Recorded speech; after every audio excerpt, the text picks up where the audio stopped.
প্রার্থীদের নির্বাচনী হলফনামায় দেশি সম্পদের পাশাপাশি বিদেশি সম্পদের হিসাব বিবরণীও বাধ্যতামূলকভাবে দাখিল করতে হবে বলে জানিয়েছেন দুর্নীতি দমন কমিশনের চেয়ারম্যান ডক্টর আব্দুল মোমেন। সকালে সিলেটে দুদকের বিভাগীয় কার্যালয়ের ভিত্তিপ্রস্তর স্থাপন অনুষ্ঠানে সাংবাদিকদের প্রশ্নের জবাবে এ কথা জানান তিনি। দুদক চেয়ারম্যান বলেন, হলফনামায় দেশি ও বিদেশি সম্পদের হিসাব গোপন করা হলে তা অন্যায় বলে গণ্য হবে।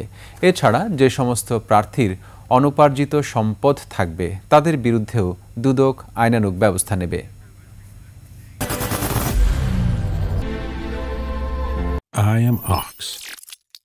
আপনার সম্পদ বাংলাদেশে থাকুক, ইংল্যান্ডে থাকুক, আমেরিকাতে থাকুক, আপনার সম্পদ, আমরা তো সম্পদ বিবরণী চাচ্ছি। আমরা তো বাংলাদেশি সম্পদ কতটুকু সে কথা বলা হচ্ছে না। এমনকি আপনি যখন ট্যাক্স রিটার্ন জমা দিবেন সেখানেও আপনাকে বলতে হবে যে আপনার বৈদেশিক উৎস থেকে কত আয়, সেটা আপনার বলতে হবে। আপনি যদি না করেন তাহলে আপনি অন্যায় কাজ করছেন।